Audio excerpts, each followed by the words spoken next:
ॐ भूर्भुवः स्वः तत्सवितुर्वरेण्यं भर्गो देवस्य धीमहि धियो यो नः प्रचोदयात्। ॐ शान्ति शान्ति शान्तिः.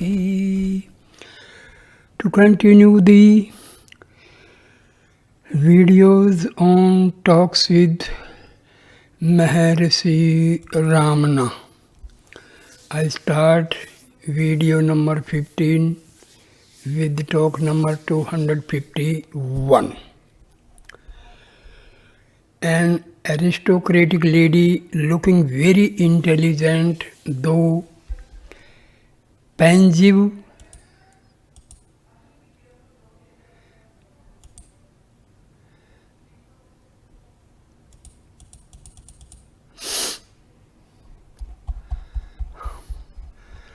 asked, "We had heard of you, Maharaj Ji, as the kindest and noblest soul. We had long desired to have your darshan. I came here once before on the 14th of last month, but could not remain in your holy presence as long as I wished. Being a woman and also young, I could not stand the people around and so broke away hurriedly after asking one or two simple questions. There are no holy men like you in our part of the country. I am happy as I have everything I want, but I do not have that peace of mind which brings happiness. I now come here seeking your blessing so that I may gain it." Maharishi replies, "Bhakti fulfills your desire. Devotee, I want to know how I can gain that peace of mind. Kindly be pleased to advise me." Maharishi: "Yes, devotion and surrender." Devotee: "Am I worthy of being a devotee?"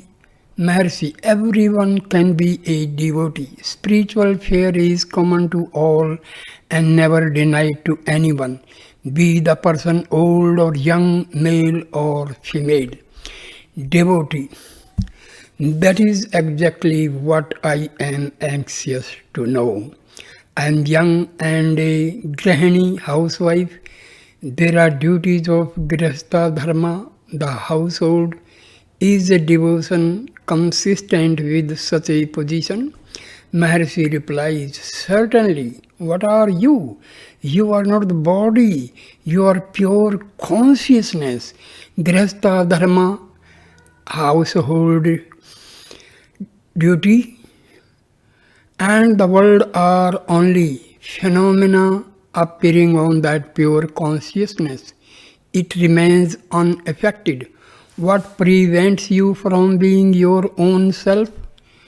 Devotee: "Yes, I am already aware of the line of teaching of Maharishi. It is the quest for the self, but my doubt persists if such quest is compatible with Grihastha life, household life." Maharishi replies, "The self is always there. It is you. There is nothing but you. Nothing can be apart from you. The question of compatibility or otherwise does not arise." Devotee: "I shall be more definite. Though a stranger, I am obliged to confess the cause of my anxiety. I am blessed with children. A boy, a good brahmachari, passed away in February. I was grief-stricken. I was disgusted with this life. I want to devote myself to spiritual life, but my duties as a grahini do not permit me to lead a retired life. Hence my doubt." Maharishi replies, "Retirement means abidance in the self, nothing more. It is not leaving one set of surroundings and getting entangled in another set. nor even leaving the concrete world and becoming involved in a mental world. The birth of the sun, his death, etc., are seen in the self only. Recall the state of sleep. Were you aware of anything happening? If the sun or the world be real, should they not be present with you in sleep? You cannot deny your existence in sleep, nor can you deny you were happy then. You are the same person now speaking and raising doubts. You are not happy according to you, but you were happy in sleep. What has transpired in the meantime? That happiness of sleep has broken down. It is the rise of ego. That is the new arrival in the Jagrat state. There was no ego in sleep. The birth of the ego is called the birth of the person. There is no other kind of birth. Whatever is born is bound to die. Kill the ego. There is no fear of recurring death for what is once dead.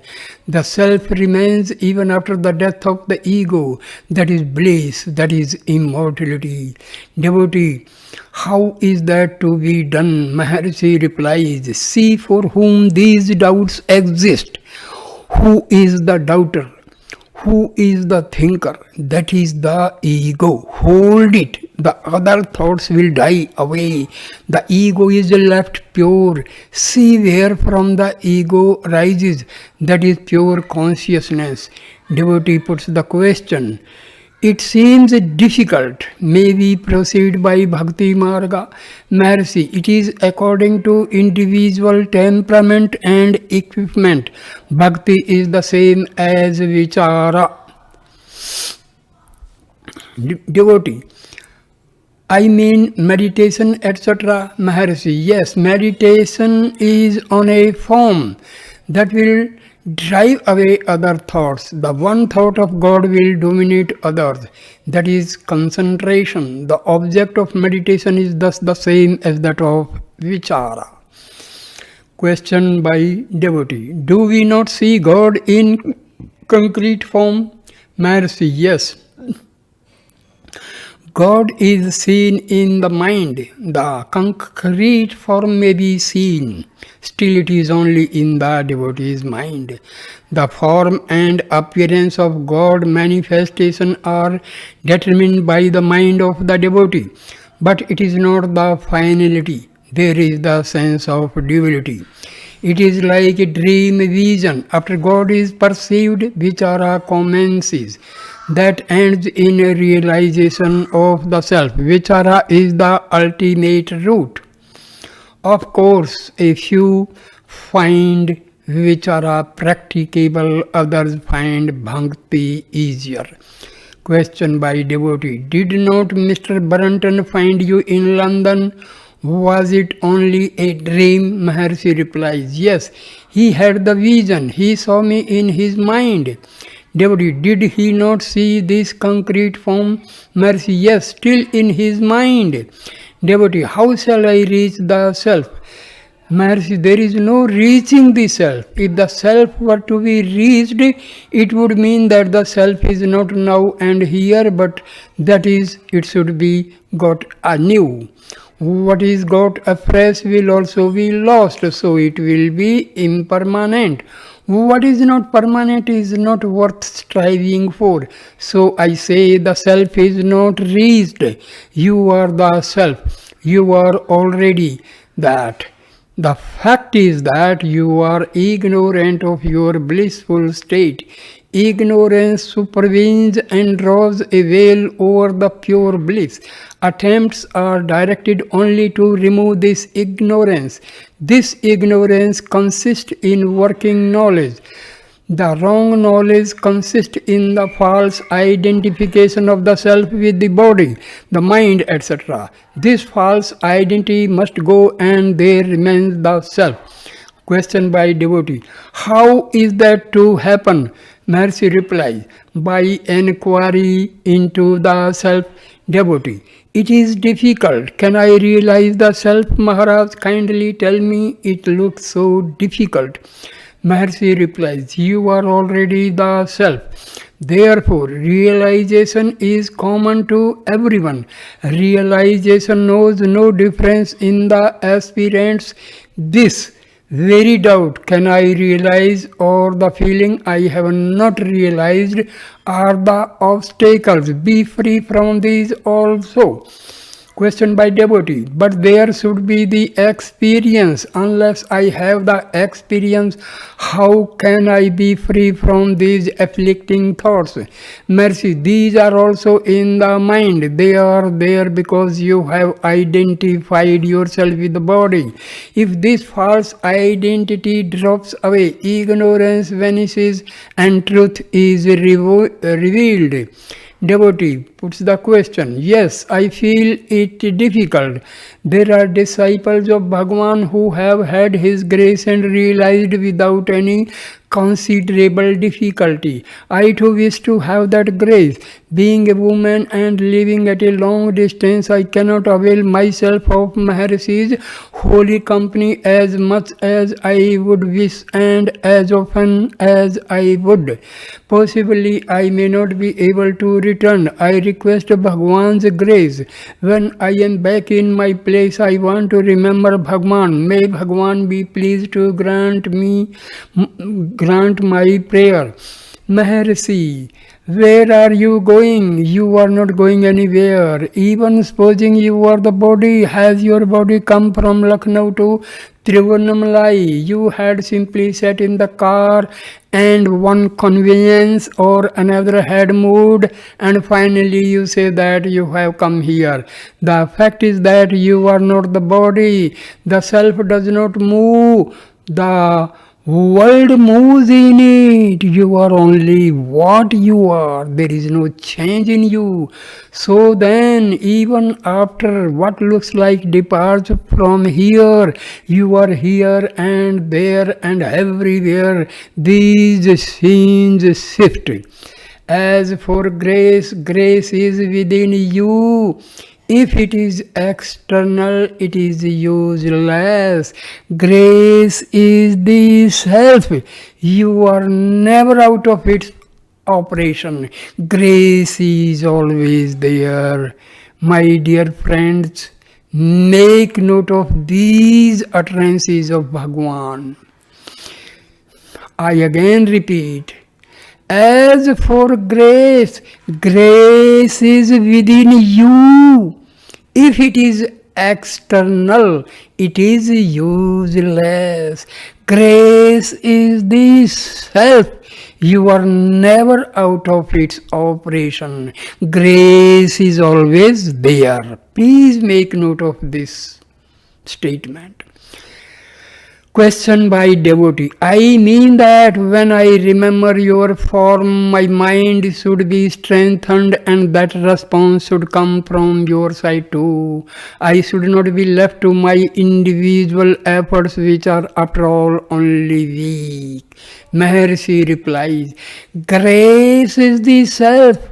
I have already said, if you remember Bhagwan, you are prompted to do so by the self. Is not grace already there? Is there a moment when grace is not operating in you? Your remembrance is the forerunner of grace. That is the response. That is the stimulus. That is the self. And that is grace. There is no cause for anxiety.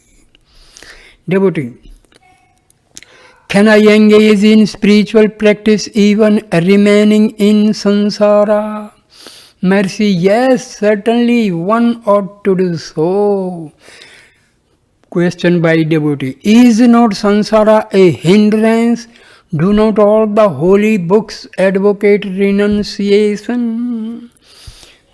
Very, very good question, dear friends. Very, very good. Try to understand this.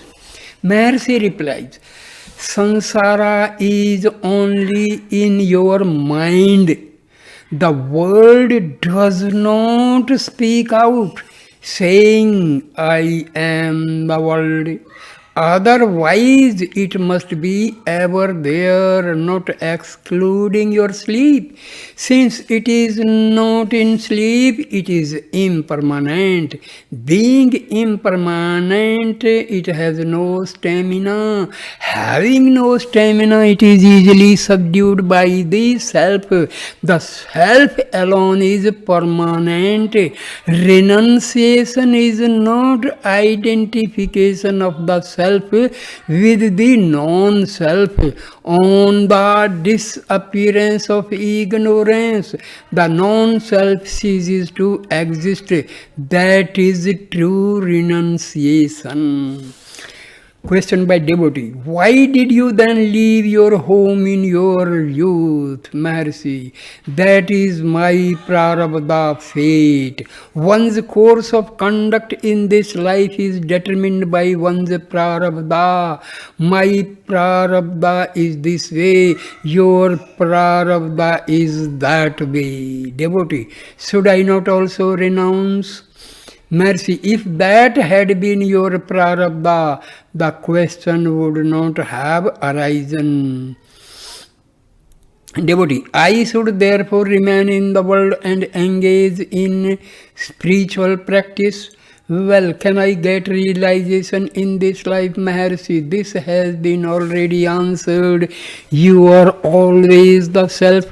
Earnest efforts never fail. Success is bound to result. Devotee, will Maharshi be pleased to extend grace to me also? Maharshi smiled and said, with blessings and salutation. The interview came to a close and the party departed directly. Wonderful. 30th September 1936. Talk number 252. Devotee. Sri Ramakrishna touched Vivekananda and the latter realized bliss. Is it possible, Maharshi? Maharshi replies, Sri Ramakrishna did not touch all for that purpose. He did not create Atma. He did not create realization. Vivekananda was ripe. He was anxious to realize. He must have completed the preliminary course in his past births. Such is possible for ripe persons only. Devotee puts a question, can the same miracle be worked for all? Maharshi, if they are fit, fitness is the point. A strong man controls the weaker man. A strong mind controls the weaker mind. That was what happened in the case cited. The effect was only temporary. Why did Vivekananda not sit quiet? Why did he wander about after such a miracle? Because the effect was only temporary. Devotee puts a question, how is the mind to dive into the heart, Maharshi? The mind now sees itself diversified as the universe. If the diversity is not manifest, it remains in its own essence. That is the heart. Entering the heart means remaining without distractions. The heart is the only reality. The mind is only a transient phase. To remain as one's self is to enter the heart. Because a man identifies himself with the body, he sees the world separate from him. This wrong identification arises because he has lost his moorings and has swerved from his original state. He is now advised to give up all these false ideas, to trace back his source and remain as the self. In that state there are no differences, no questions will arise. All these shastras are meant only to make the man retrace his steps to the original source. He need not gain anything new. He must only give up his false ideas and useless accretions. Instead of doing it, the Instead of doing it, he tries to catch hold of something strange and mysterious because he believes that his happiness lies somewhere. That is the mistake. If one remains as the self, there is bliss. Probably he thinks that being quiet does not bring about the state of bliss. That is due to his ignorance. The only practice is to find out to whom these questions arise.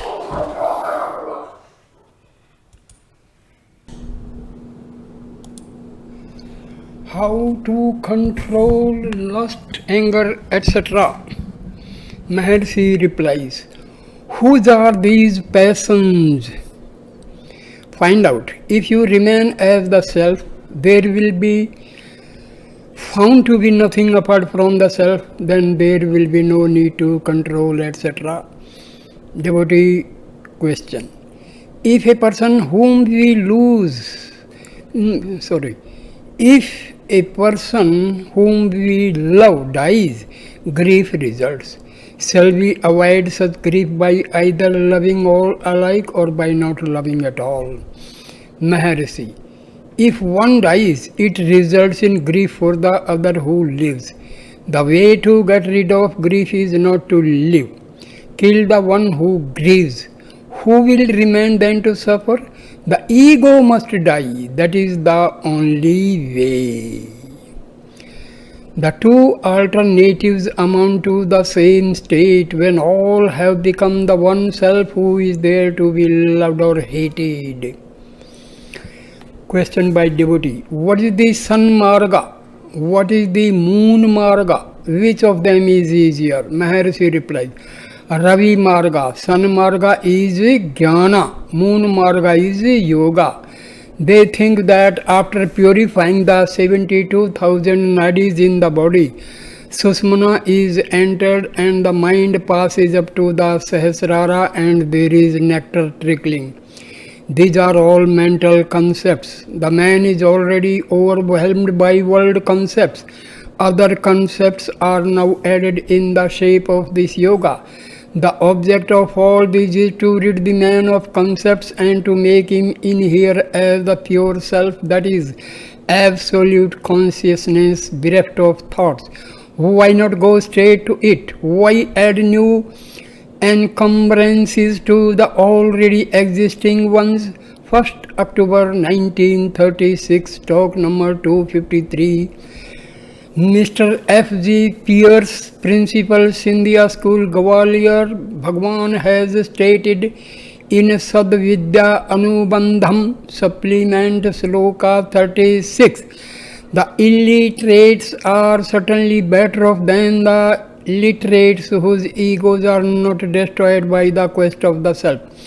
This being so, could Bhagwan advise a schoolmaster who feels this to be true how to carry on education in such a way that the desire for literacy and intellectual knowledge may not obscure the more important search for the self? Are the two incompatible? If they are not, then from what age and by what means can young people best be stimulated towards the search for the real truth within? Maharshi replies, pride of learning and desire for appreciation are condemned and not learning itself. Learning leading to search for truth and humanity is good. A request from the same seeker. The above questioner has spent 2 very precious days in physical proximity to Bhagwan Maharshi, whom he has not seen since 17 years ago. He visited him for a few minutes on the hillside. His duties now compel him to take his body far away again to the north, and it may be years before he can return. He humbly requests Bhagwan to make a strong link with him and to continue to help him with his grace in the quest of the self. Maharshi had a gentle smile for this. Talk number 254. Mr. Duncan Greenlees quoted a few verses from Srimad Bhagavatam to the following effect. See the self in yourself like the pure ether in all beings in and out. Unashamed fall prostrate before even an outcast, a cow or an ass. So long as I am not perceived in all, worship all with body and mind. With right knowledge see all as Brahma. This once clear all doubts are at an end and you will remain withdrawn in the self. He then raised the following questions. Devotee question. Is this a true path to the realization of the oneself? Is it not easier for some thus to practice seeing Bhagwan in whatever meets the mind than to seek the supramental through the mental inquiry, who am I? Maharshi, yes, when you see God in all, do you think of God or do you not? You should certainly keep God in your mind for seeing God all around you. Keeping God in your mind becomes dhyana. Dhyana is the stage before realization. Realization is in the self only. Dhyana must precede it. Whether you make dhyana of God or of self, it is immaterial. The goal is the same. But you cannot escape the self. You want to see God in all but not in yourself. If all are God, are you not included in that all? Yourself being God, is it a wonder that all are God? There must be a seer and thinker for even the practice. Who is he? Devotee puts the question through poetry, music, japa, bhajan, beautiful landscapes, reading the lives of spiritual heroes, etc. One sometimes experiences a true sense of all unity. Is that feeling of deep blissful quiet wherein the personal self has no place, the entering into the heart whereof Bhagwan speaks? Will practice of that lead to a deeper samadhi and so ultimately to a full vision of the real? Maharshi replies, again there is happiness at agreeable sights, etc. It is the happiness inherent in the self. That happiness is not alien, and after you are diving into the pure self on occasions which you consider pleasurable, that diving reveals the self-existent bliss.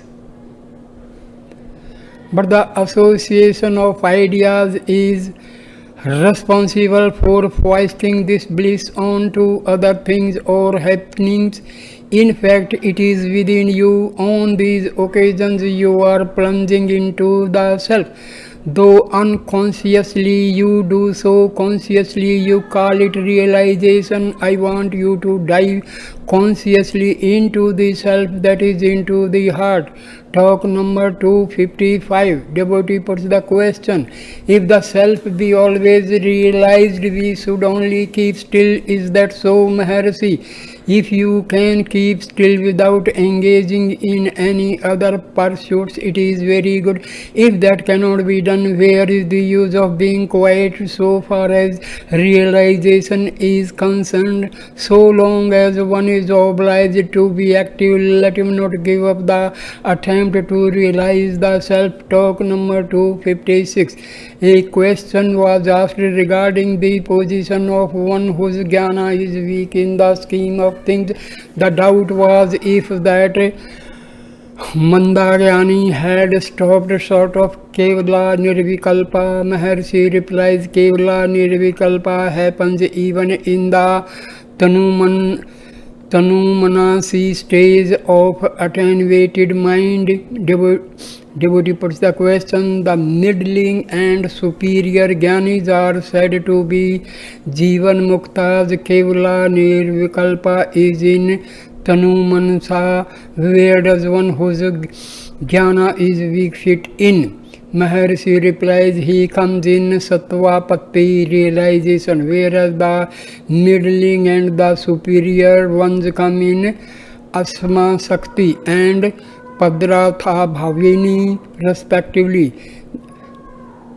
Padarth Bhavani respectively. This division as a dull, middling and superior is according to the momentum of Prarabdha. If it is strong, he is weak. If it is middling, he is middling too. If Prarabdha is weak, he is superior. If it is very weak, he is in Turyaga. There is no difference in the samadhi state or the jnana of the jnanis. The classification is only from the standpoint of the observer. Is Tanumanasi the same as Mumukshutva? Maharshi, no. The six qualities, discrimination, dispassion, and Mumukshutva, etc., precede Subhecha.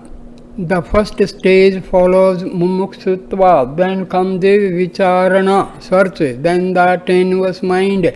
Direct perception is in Sattvapati, realization.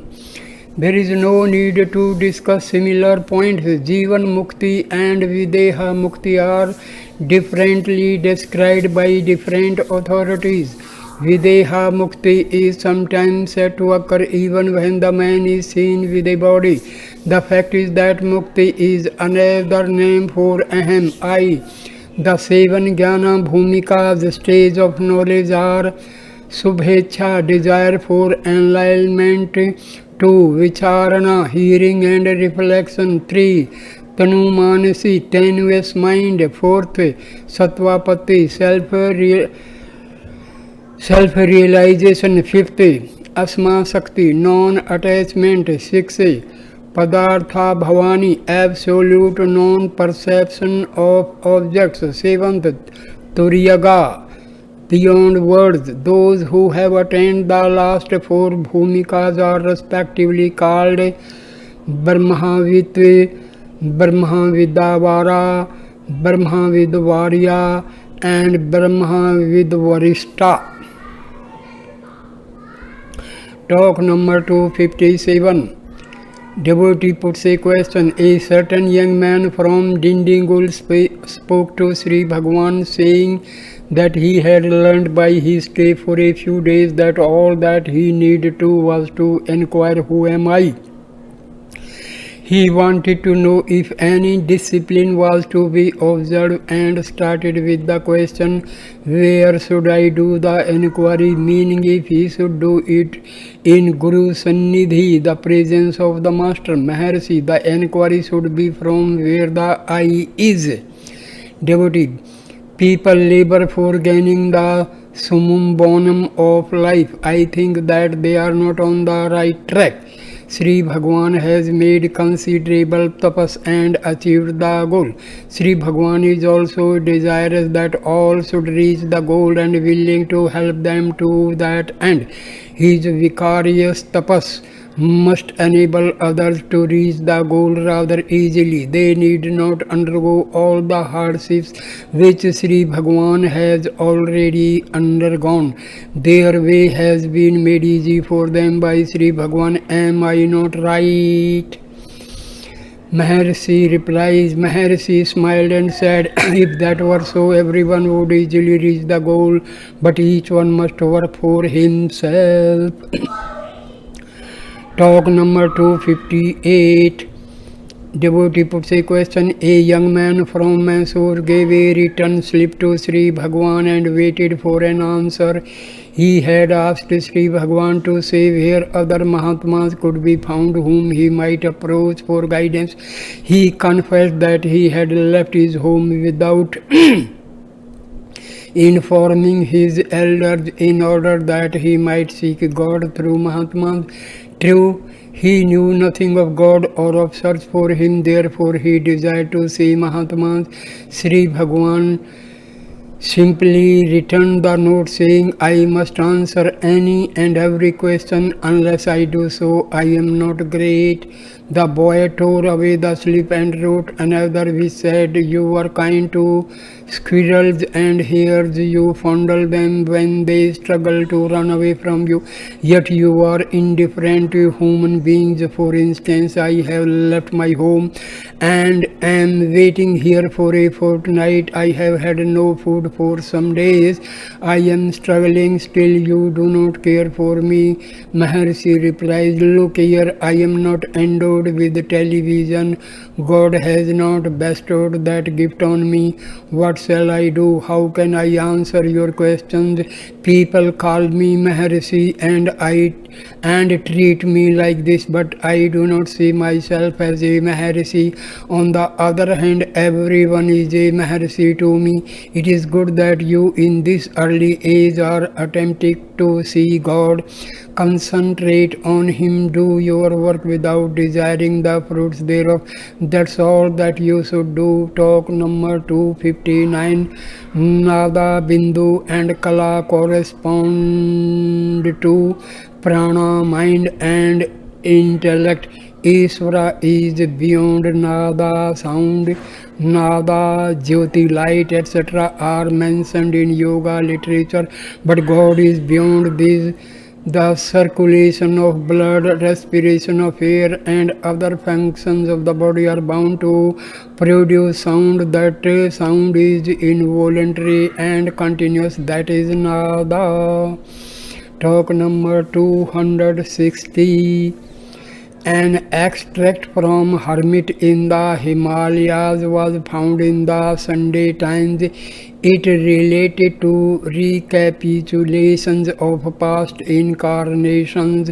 In it, Paul Brunton has mentioned the Buddhist methods of gaining that faculty. Sri Bhagwan said there is a class of people who want to know all about their future, their past. They ignore the present. The load from the past forms the present misery. The attempt to recall the past is mere wastage of time. Talk number 261. There was a reference to reincarnation. Reincarnation of Shanti Devi tallies with the human standards of time. Whereas the latest case reported of a boy of 7 is different. The boy is 7 years now. He recalled his past births. Enquiries go to show that the previous body was given up 10 months ago. The question arises how the matter stood for 6 years and 2 months previous to the death of the former body. Did the soul occupy two bodies at the same time? Sri Bhagwan pointed out that the 7 years is according to boy, 10 months is according to the observer. The difference is due to these two different upadhis. The boy's experience extending to 7 years has been calculated by the observer to cover only 10 months of his own time. Sri Bhagwan again referred to Leela's story in Yoga Vasishtha. Talk number 262. Dr. Syed, a Muslim professor, is now here. A skeptic friend of his had confronted him with the question, what miracle does your Maharshi work? He had replied that the ordinary people, being no better than animals, are made man, and that we, being only his children, are endowed with strength by Maharshi. He desired to know if he was right in replying to him. Refreshing peace within is the highest miracle. Maharshi possesses it. What is that to us? The other man asked. I replied, the same peace is bestowed on all visitors to be shared by them. Mr. Paul Brunton has mentioned it in his book. Everyone feels it every day in Maharshi's presence. The whole conversation was mentioned to Sri Bhagwan with the following addition. Parsurama has said that he felt some refreshing peace within when he met Samvirta on the way, so he made him out to be a great saint. Is not such peace the sole criterion of a Mahatma's presence? Is there anything else? Sri Bhagwan said, a Madhava saint, Tattva Prayar, had composed a Bharani on his master Svarupanand. Pandits objected to the composition, saying that it was reserved to such as have killed more than 1,000 elephants in battle, whereas Svarupanand was an idle man sitting somewhere unknown to people, and he did not deserve that panegyric. Tatvarwar asked them all to assemble before his master so that they might see for themselves if he could slay 1,000 elephants at a time. They did so. As soon as they appeared, they were struck dumb and remained in beatific peace for a few days without the least movement. When they regained their senses, they saluted both the master and the disciple, saying that they were more than satisfied. Svarupanand excelled the warriors in that he could subdue the egos, which is a much more formidable task than slaying 1,000 elephants. Maharshi said that the moral was clear. Peace is the sole criterion of a Mahatma's presence. 20th October 1936. Talk number 263. Dr. Syed puts a question. Sri Bhagwan says that the heart is the self. Psychology has it that malice, envy, jealousy and all passions have their seat in the heart. How are these two statements to be reconciled? Maharshi replies, the whole cosmos is contained in one pinhole in the heart. These passions are part of the cosmos. They are avidya, ignorance. Devotee, how did avidya arise? Maharshi replies, avidya is like Maya. See who is not is Maya, illusion. Similarly, that which is not is ignorance. Therefore, the question does not arise. Nevertheless, the question is asked. Then ask, whose is the avidya? Avidya is ignorance. It implies subject and object. Become the subject and there will be no object. Devotee puts a question, what is avidya? Maharshi replies, ignorance of self. Who is ignorant of the self? The self must be ignorant of self. Are there two selves? Talk number 264.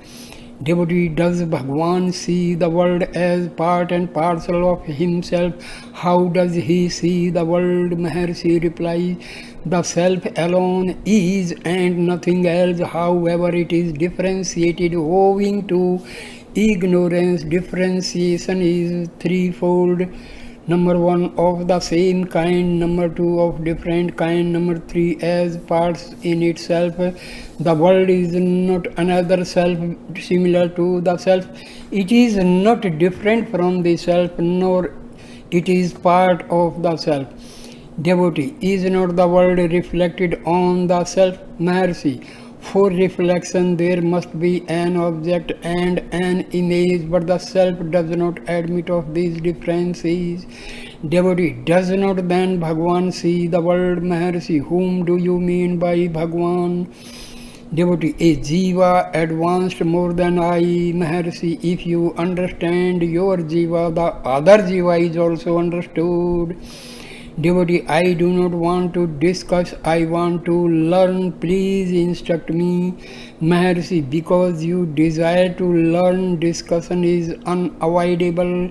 Leave all this aside, consider your sleep. Are you then aware of bondage, or do you seek means for release? Are you then aware of the body itself? The sense of bondage is associated with the body.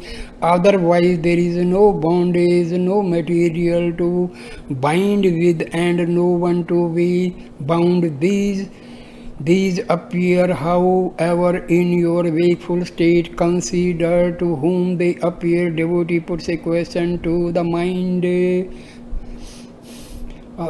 Devotee answers. Mercy, watch the mind, you must stand aloof from it. You are not the mind, and the self will remain ever. Devotee, does Sri Bhagwan believe in evolution? Maharshi, evolution must be from one state to another. When no difference are admitted, how can evolution arise? Devotee, why does Sri Krishna say after several rebirths the seeker gains knowledge and thus knows me? There must be evolution from stage to stage. Maharshi replies, how does Bhagavad Gita begin? Neither I was not, nor you, nor these chiefs, etc. Neither it is born, nor does it die, etc. So there is no birth, no death, no present. As you look at it, reality was, is, and will be. It is changeless. Later, Arjuna asked Sri Krishna how he could have lived before Aditya. Then Krishna, seeing Arjuna was confounding him with the gross body, spoke to him accordingly. The instruction is for the one who sees diversity. In reality, there is no bondage nor mukti for himself or for others. From the Jnani's standpoint, devotees are all in liberation. Maharshi, where is all? There is no liberation either. It could be only if there was bondage. There was really no bondage, and so it follows there is no liberation. Devotee, but to evolve through births, there must be practice, years of abhyasa. Maharshi, abhyasa is only to prevent any disturbance to the inherent peace. There is no question of years. Prevent this thought at this moment. You are only in your natural state, whether you make abhyasa or not. Another man asked, why do not all realize the self in that case? Maharshi, it is the same question in another guise. Why do you raise this question? Inasmuch as you raise this question of abhyasa, it shows you require abhyasa. Make it, but to remain without question or doubts is the natural state. God created man and man created God. They both are the originators of forms and names only. In fact, neither God nor man was created. 21st October 1936, talk number 265. The aristocratic lady again came after a few days, went straight to Bhagwan, saluted him and said, I came last time with my husband and children. I was thinking of their food and time was pressing, so I could not stay here as long as I would have wished, but I was later worried over the hurried nature of the visit. I have returned now to sit quiet and imbibe Sri Bhagwan's grace. May he give me strength of mind. The hall was already kept clear of people. She sat on a crude carpet in front of Sri Bhagwan. Sri Bhagwan said, smiling, yes, silence is perpetual speaking. Ordinary speech hinders that heart-to-heart talk. She agreed and sat quiet. Sri Bhagwan was sitting reclining on the sofa. His eyes were fixed in her direction with a gracious smile, and on his lips both remained silent and motionless for about an hour. Prasad was distributed. The lady said, now I want to return. The river between Bangalore and this place is in floods. On my way here, a bus was overturned in the flood. My car came later and I saw the sad accident. Still, I was not afraid to ford the river. My car came out safe. I would like to return in daytime.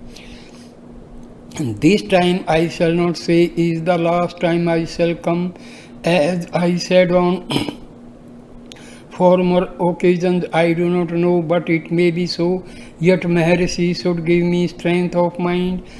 I long for bhakti. I want more of this longing. Even realization does not matter for me. Let me be strong in my longing. Maharshi, if the longing is there, realization will be forced on you even if you do not want it. Subhecha is the doorway for realization. Devotee, let it be so, but I am content with longing even when I am away from this place. I must not relax in my devotion. May Sri Bhagwan give me the necessary strength. Such longing could only be through His grace. I am personally too weak. Again, when I was here on a previous occasion, I asked several questions, but I could not follow Sri Bhagwan's answers. I thought I would not ask any more questions, but only sit quiet in his presence, imbibing grace which might be extended to me. So I do not pursue Maharshi with more questions this time. Only let me have his grace. Maharshi, your repeated visits to this place indicate the extension of grace. She was surprised and said I was going to ask Maharshi if he called me. For all of a sudden, my husband told me this morning there are 2 days free. If you want, you may visit Maharshi and return. I was very agreeably surprised and pleased. I took it to be a call from Maharshi.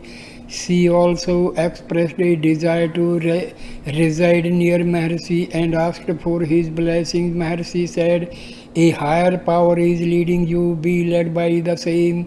Devotee, but I am not aware of it. Please make me aware of it, Maharshi.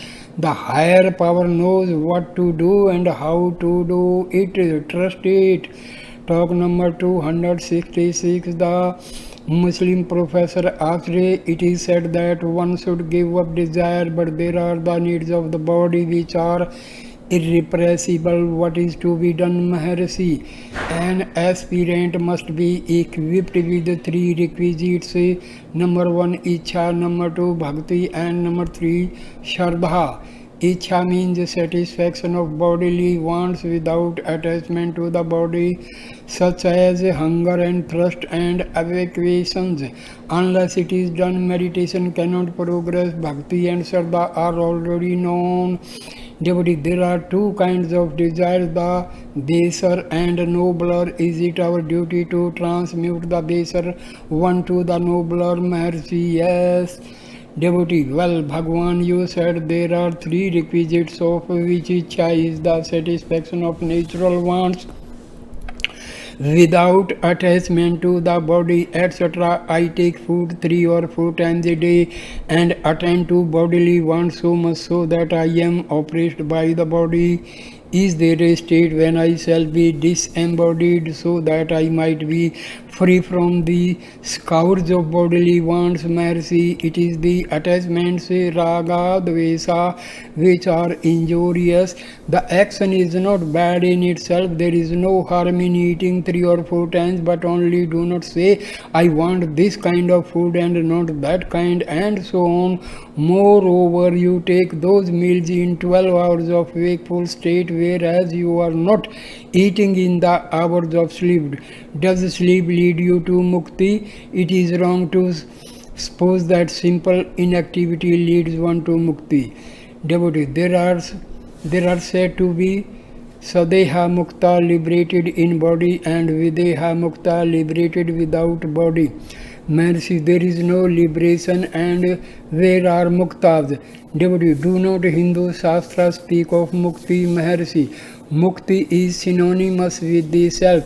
Jivan Mukti, liberation while alive, and Videha Mukti, liberation after the body falls, are all for the ignorant.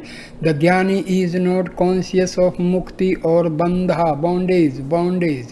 Liberation and orders of Mukti are all said for an Ajnani in order that ignorance might be shaken off. There is only Mukti and nothing else. Devotee, it is all right from the standpoint of Bhagwan, but what about us? Maharshi, the difference, he and I are the obstacles to Jnana. Devotee, but it cannot be denied that Bhagwan is of a high order, whereas we are limited. Will Bhagwan make me one with him? Mercy. Were you aware of limitations in your sleep?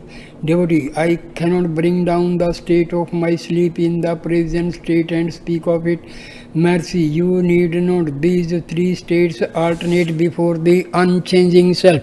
You can remember your state of sleep. That is in your real state. There were no limitations then. After the rise of the I thought, the limitations arose. Devotee, how to attain the self? Maharshi, self is not to be attained because you are the self. Devotee, yes, there is an unchanging self and a changing one in me. There are two selves. Maharshi, the changefulness is mere thought. All thoughts arise after arising of the I thoughts. See to whom the thoughts arise, then you transcend them and they subside. This is to say, tracing the source of the I thought, you realize the perfect I. I is the name of the self. Devotee, shall I meditate on I am Brahma, Aham Brahmasmi? Maharshi, the text is not meant for thinking I am Brahma. Aham, I is known to everyone. Brahma abides as Aham in everyone. Find out the I is already Brahma. You need not think so, simply find out the I. Devotee, is not a discarding of the seeds mentioned in the Shastras. Maharshi, after the rise of the I thought, there is the false identification of the I with the body, the senses, the mind, etc. I is wrongly associated with them and the true I is lost sight of. In order to shift the pure I from the contaminated I, this discarding is mentioned, but it does not mean exactly discarding of the non-self, but it means the finding of the real self. The real self is the infinite I, that is, I is perfection. It is eternal, it has no origin and no end. The other I is born and also dies. It is impermanent. See to whom are the changing thoughts, they will be found to arise after the I thought. Hold the I thought, they subside. Trace back the source of the I thought, the self alone will remain. Devotee, it is difficult to follow. I understand the theory, but what is the practice? Maharshi, the other methods are meant for those who cannot take to the investigation of the self, even to repeat Aham Brahmasmi or think of it as a doer is necessary. Who is it? It is I.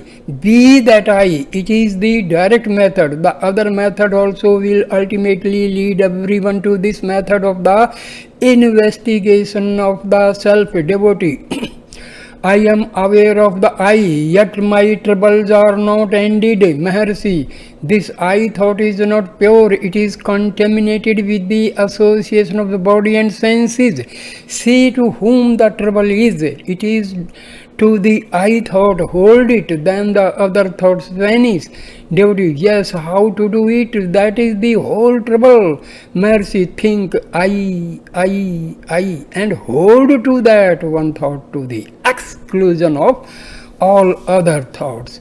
So I end this video here, and the next video number 16 will start talk number 267, 23rd October 1936, and page 242.